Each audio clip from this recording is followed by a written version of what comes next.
Cupillari.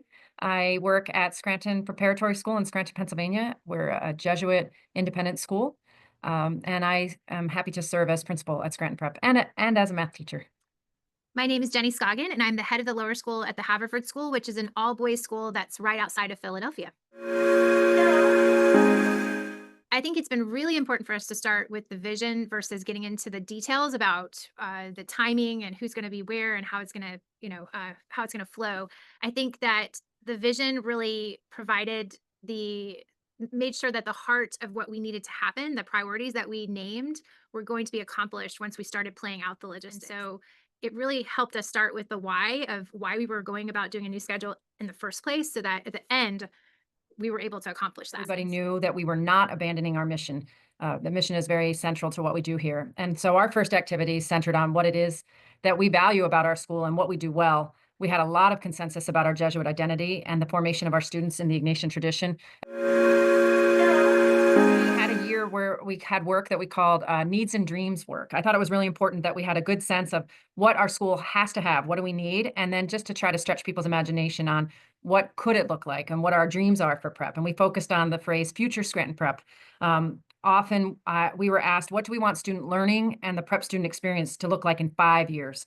Whenever we came across a tension point, we would go back to that prompt and say, okay, but does this move us closer to what we say we would like to look like in 5 years for our vision of future Scranton Prep? It's hard to think through all of the different factors and things that will come up down the line, but really thinking about, for example, our special schedule, and eventually will we want to broaden the offerings that we have, and where will be the wiggle room there, or thinking about our support and enrichment, where will we want to have some space to shift and move. So we really created the walls of the schedule, of the house of the schedule, so that those areas where we thought we might want some wiggle room in the future, we would have the ability to do that. Yeah, putting the boys' lived experience of the schedule was a really good mindset to put our scheduling committee in that space when they were thinking through, how is a boy's experience going to be as they travel from the beginning of their day to the end of the day? What's that transition going to look like? I think that on paper, things can look totally different than if you actually think about the movement and the sense of will somebody feel rushed? Will they feel like they have enough time and a space? And I think uh, that was a really important exercise for our team to do together, was think about at the center, how is this schedule going to serve the boys and their overall learning experience at school. Our teachers pride themselves on all the preparation they do, as does any good teacher. And so we wanted to keep shifting it to what's the student experience? What's the student experience? So we engaged in a fair amount of information gathering in that needs and dreams year in particular. We had teachers that shadowed students for a full school day and give report outs to the general population. We had counselors that led student focus groups. And then we had other focus groups that were run by faculty and some people outside of the school to engage in focus groups with our alums, our parents, with teachers and middle schools that we get students from, and professors at the local university that a lot of our students attend, just to get a sense of what is it that our students are experiencing before they get here, what they are experiencing when they are here, and what they'll be expected to be able to do when they leave, and how we can be a better bridge for those experiences.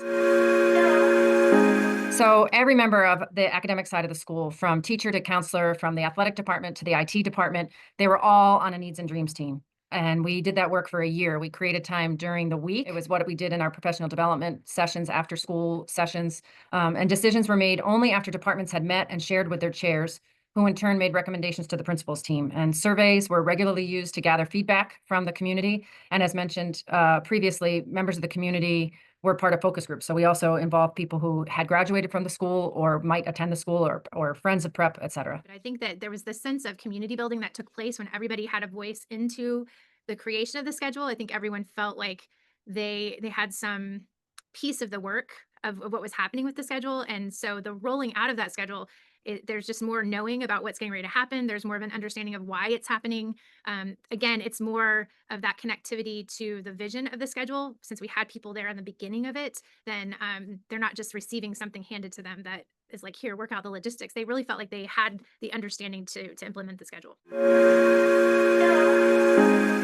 We were coming from a schedule that was running us, like the schedule was dictating what we were doing versus our work informing the schedule. There were things that were flipped around. And so I think coming at it from visioning what we really want our work to look like with the boys and what we want our work to look like together with each other, it recentered things so that it actually, the schedule was becoming integrated into our mission and like what we were trying to do in the first place.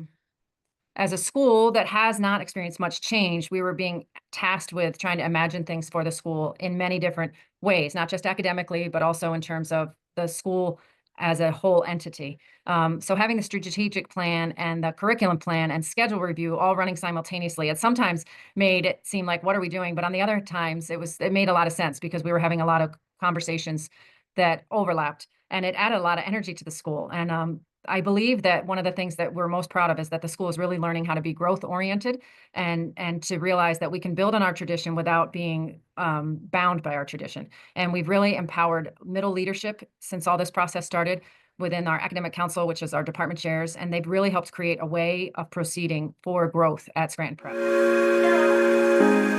I do believe that because we're creating a habit of collectively having our imaginations tapped, I do think that we are able to start talking about innovation being something where you're questioning what we're doing and why we're doing it, and that people are less fearful of that, and they realize it's just part of good growth, that we want that for our students, and we want that for ourselves as a community. We have tools, and we have the resources to be able to manage trying to figure it out together, and we don't have to be afraid of it, which is really exciting. I think that the new schedule has opened up some possibilities to look at our work in different ways. What it did is it caused us to think about, well, what could this look like? And it turned out that we were able to think of beyond our own division and talk with people in our upper school. We actually have a science teacher who really would love to have a connection with the lower school. And so he's taking a section of one of our science specials with the younger kids. And I think it really was one of those processes. Doing the schedule together caused everybody to take a wider view of everything that we're doing and step out of our day to day and think about, well, if this isn't working, what could we do? So carving that time out for the schedule this year has meant that we could really think about the possibilities versus just being stuck in this is what we do all the time. Advice I would give to other schools who are getting ready to go through a schedule design process is to really spend the time focusing on what are the needs that your school is looking for with your schedule. Like the priority list is very, very important. And I found myself and our team that was working together revisiting that over and over again to kind of hold it up as a benchmark when we were talking about changes or talking about, well, why isn't this working? I think having those named ahead of time until you start getting into the weeds of the logistics and timing, it really brings you back to your vision and your center. And I think that's super important. Another piece that I recognized with the work we did with our team this year is it's really important to involve your faculty, involve your teachers in the decision making and provide some form of transparency of how things are happening and why. I think that is very important because ultimately your division, your unit is going to have to implement the schedule and everyone needs to be ready to be a team player in that. So involving them in the process is super I important. think you have to just really, really know your community. That's really important. And they have to feel known and understood. If you're trying to have them exercise skills they don't have yet, they're going to be more upset about that and miss all the good things that can come along. I just had a communication with a teacher today where she said that was really valuable because we needed that time, and it's our schedule change has been really, really smooth because of the time we put in the front. So just don't be afraid to do things well. Don't do things quickly, and just be really communicative with your supervisors and your direct reports about why you're taking the time you're taking, and just don't fall into that temptation of trying to do something quickly so that it's done.